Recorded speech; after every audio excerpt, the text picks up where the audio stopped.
শিলনোড়া দিয়ে দুই সন্তানের মাথায় আঘাতের অভিযোগ মায়ের বিরুদ্ধে। মৃত্যু হলো এক সন্তানের, অন্যজনের অবস্থা আশঙ্কাজনক। বুধবার বিকেলে করিমপুরের আনন্দপল্লীতে এই ঘটনায় অভিযুক্ত মা রিঙ্কু মজুমদার।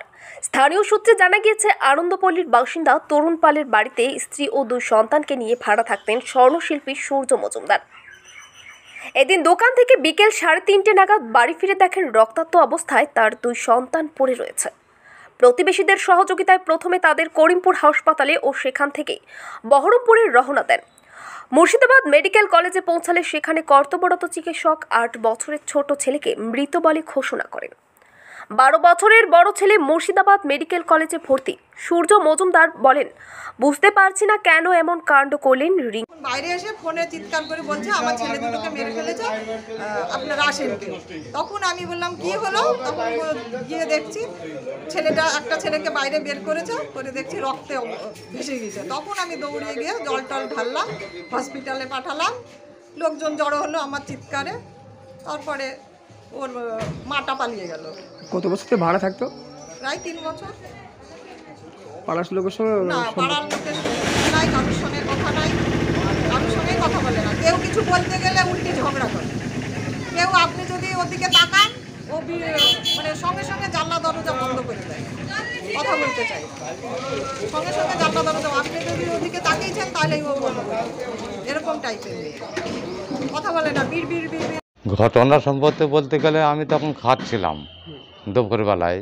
হ্যাঁ, তারপর খাওয়ার সময় তারপরে এই বাড়ির যে ভাড়া, পাশের বাড়ির যারা আছে তারা ওপর থেকে তাকে দেখছে, ওনার ছেলের বাবা কেবল বাড়িতে ঢুকে তখন দেখছে ছেলে পড়ে আছে। হ্যাঁ, তখন কাকে ফোন করছে ওর বাবা, তো বাড়ির পাশের বাড়ি ও দেখতে পেয়ে তখন ভাব চক্কর দেখে ও আমার ছেলেকে মেরে ফেললো গো, আমার ছেলেকে মেরে ফেললো গো, বাবা চেঁচাচ্ছে। তখন আমরা তার মামি আবার তখন ডাকাডাকি করছে সবাইকে দেখে, সঙ্গে সঙ্গে এসে দেখতে ও বাবা শুধু একা আছে। হ্যাঁ, আমরা ভেবেছি মনে হয় ওর বাবা মনে হয় মেরেছে। হ্যাঁ, সেই জন্য বাবার দিকে আমি টার্গেট করতে গেছি, যে তাও দৃশ্য দেখে বাবা যে আমার বউ মেরে ফেললো। হ্যাঁ, তখন আমি দেখলাম বেকায়দা ও বাবা ঘরের থেকে বের করে নিয়ে এসে নিচে রেখেছে, আর এক ছেলেকে তুলতে যাচ্ছিল। হ্যাঁ, তখন আমরা রিক্সা টুকরা পাচ্ছিলাম না। তাড়াতাড়ি মাথায়, হ্যাঁ কী করবো, এই পাশের বাড়ি গৌতম পালের মালপত্র সব নিজের থাকে, তাড়াতাড়ি মালপাল ফেলে টেলে দিই।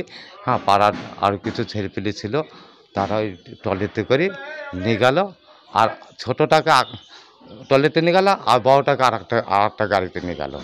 হ্যাঁ, এইটুকুন জানি। হ্যাঁ, এরা আমরা প্রায় 1 বছর ধরে দেখছি, কিন্তু এরা কোথাও বাড়ির বাইরে বেড়ায় না। হ্যাঁ, বউটাও বাড়ি বেড়ায় না, ছেলে দুটো বাড়ি বেড়ায় না। হ্যাঁ, কারোর সাথে খেলা, কোথার থেকে এসছে তা জানেনি। হ্যাঁ, বাড়িতে বহরমপুর তাও জানতাম না।